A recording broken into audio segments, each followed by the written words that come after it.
Hey everybody, it's Glenn, back in this video with the Marvel Legends Infinite Series Allfather Wave Hawkeye. Yet this ain't no ordinary action figure review, it's an action figure comparison with the Hawkeye from the Marvel Legends Raccoon series from 2013. Yet this ain't no ordinary action figure comparison, as Toy Biz's Marvel Legends Series 7 Hawkeye from 2004 makes this the first ever triple comparison. And with a decade-old mint-in package figure, let's, for nostalgia's sake, take a look at the packaging back of the other figures from this series. They are Weapon X Wolverine, Apocalypse, Vision, Silver Centurion Iron Man, and Ghost Rider. So as they line up side by side, we're going to take a look at the various aspects of each one, comparing sculpt, Deco, accessories, and articulation. Then you guys declare a victor in the comments below. In my mind, Toy Biz's on the left is the most classic rendition of the character. The most recently released figure from the Allfather wave on the right here is based on Hawkeye's heroic age appearance, which was a rebranding of sorts across Marvel Comics in 2010. Then in the middle there is Hawkeye as he emerged from another rebranding in 2012 called Marvel Now, bringing him more in keeping with his Marvel cinematic appearance. Hasbro's Hawkeyes are both on the Bucky Cap body, and in fact the Allfather Wave one was originally intended to be the swap figure for the Raccoon Marvel Now one. Nearly 2 years later, and here he is finally seeing the light of day. I find it hard to cough up money for any Bucky Cap figure on principle that I now own at least 10 characters, all essentially using the same figure. But here, against Toy Biz's figure, I do value the Bucky Cap proportions and dynamic that it has. It makes Toy Biz's effort look slight and oddly proportioned. Now taking a closer look, and between them all is a perfect Hawkeye, I'm sure. It's just not embodied in any single one. It's like I want to composite the stoicism of the Toy Biz's facial features with the mask of the Allfather one. Looking into the eyes of the Toy Biz Hawkeye, I get a sense of a living, breathing person, but then the mask doesn't really complement that. And then looking into the eyes of the Allfather Hawkeye one, it doesn't transcend the plastic it's made of, but then its mask is less awkward and goofy looking. And I've not even mentioned Channing Tatum in the middle there. Seems like quite the handsome fella. I'm sure is not short of a date on a Saturday night unless he takes the shades off. Oh my god, put them back on! Seriously though, I just wish this one looked like this guy, but in a mask. Instead he looks more like this guy's dad in a mask. The deco of the Raccoon series Hawkeye is simple, purple on black plastic, with the detail of the wrist guards being just deco and not sculpted on, and I feel like they're positioned wrong. I would think the guard part should be on the inside and the straps on the outside, the reverse of what we see here, so that it protects the skin on the inside of the wrist from the string of the bow. That's the point, right? Unless any archers watching this can correct me. The only high-level paint app this figure receives is to the hair with a darker wash, which creates some nice natural sandy tones. The deco of Toy Biz's Hawkeye is very mixed with multiple tones of blues and purple, so his boots are almost brown with a slight purple hue. Then his legs are a royal blue, whereas the blue of his gloves are a deeper navy blue. Then on his torso we get a shade of purple for the chainmail on his upper chest and the straps of his harness. But then the tunic is a different shade of purple, whereas I would think it should be blue matching his legs. In my opinion, it would have looked better with a two-tonal approach, which is more what we get with the Allfather Wave Hawkeye, but he has other problems. With this character design, his left arm has armoured plates or chainmail, depending on the comic artist drawing him, and to achieve that, Hasbro have used the movie Winter Soldier's arm, which is noticeably longer than the other arm and much skinnier. It's like that armour is made from PIM particles shrinking around his arm, restricting blood flow to the point that his arm would be so numb he'd not even be able to hold a bow, let alone fire one with expertise. Plus this costume part is a separate piece which adds some height to the shoulder, leaving a bit of an ugly gap above the shoulder compared to the Toy Biz one where the same detail is sculpted, resulting in less of an ugly gap. Now Machine Man from the same Allfather wave also used the Bucky Cap body and had this same looseness at the hips. It's not a problem I've encountered before,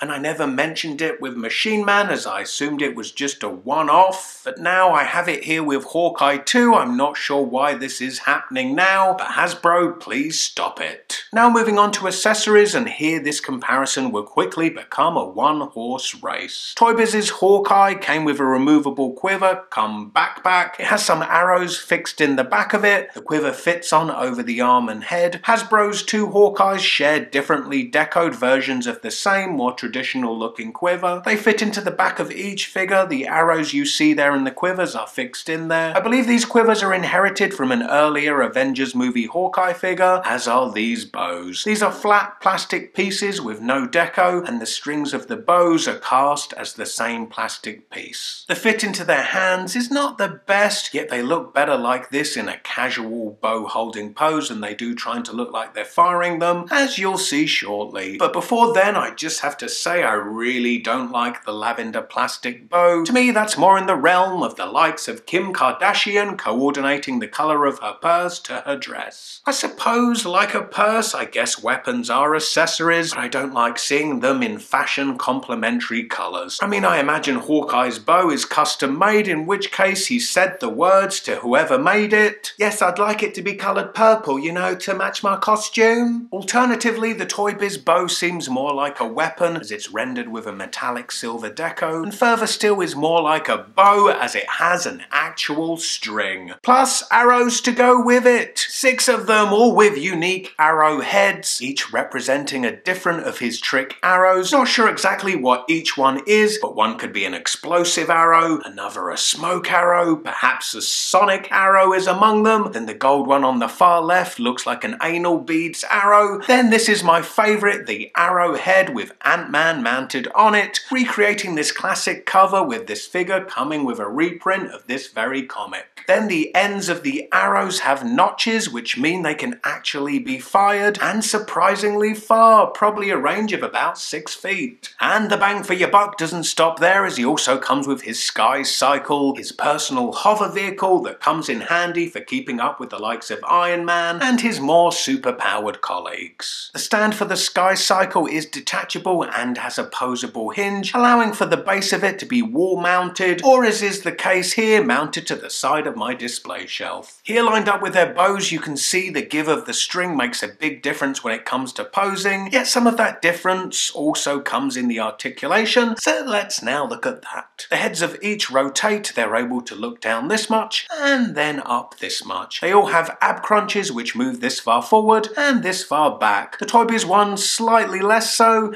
then they all rotate at the waist, the arms of each rotate at the shoulder and move up this far. Toy Biz is much more. Then it also has an armpit hinge joint which comes in useful for a pose where he's reaching back in his quiver for an arrow. All have upper arm rotation and double jointed elbows. Toy Biz's rotates at the top of the glove, whereas Hasbro's both rotate at the wrist. All have wrist hinges moving up and down. Then Toy Biz's also has articulated fingers. The legs move to the front this much, Toy Biz's the most. The same when it comes to moving to the back too. Then it moves out to the side much more than his Hasbro counterparts. All have upper leg rotation, double jointed knees, and lower leg rotation. All have ankle hinges moving back and forwards. Toy Biz's only has the slightest ankle pivot, whereas Hasbro's both have that ankle rocker, which in my opinion has been their greatest contribution to Marvel Legends. And finally, Toy Biz's Hawkeye has articulated toes. So all things considered, when the Rocket Raccoon wave hit, I remembered being annoyed that we ended up with the modern Hawkeye and not the more classic looking one. I think that might have been me sticking my nose up at a design that blatantly apes the movies, or perhaps it was simply a case of the grass always being greener on the other side. Now 2 years down the line, with the recently released Allfather Wave Hawkeye now in hand, and I actually prefer the other one. I guess it's like the Pussycat Dolls say, don't you wish your girlfriend was hot like me? No, scratch that, I meant their lesser hit. Be careful what you wish for, cause you just might get it. But that said, should my home suddenly burst into flames, heaven forbid, I'd push these both aside to save the Toy Biz version. Less so for the actual action figure, as admittedly that's not great. Seems Hawkeye joins the list with the likes of Iceman in that every figure they have just seems cursed to fall short in some fashion. But really this one is all about the accessories. That's where the innovation is, and its record of an attention to detail and commitment to value for money that sadly seems now to belong to a bygone era. Anyway, pipe up in the comments below and let me know where you guys stand. Click the video on the right for an action figure comparison featuring Hawkeye's fellow Avenger, the Scarlet Witch. Give this video a cheeky thumbs up, subscribe for more, and I hope to see you next time. Bye.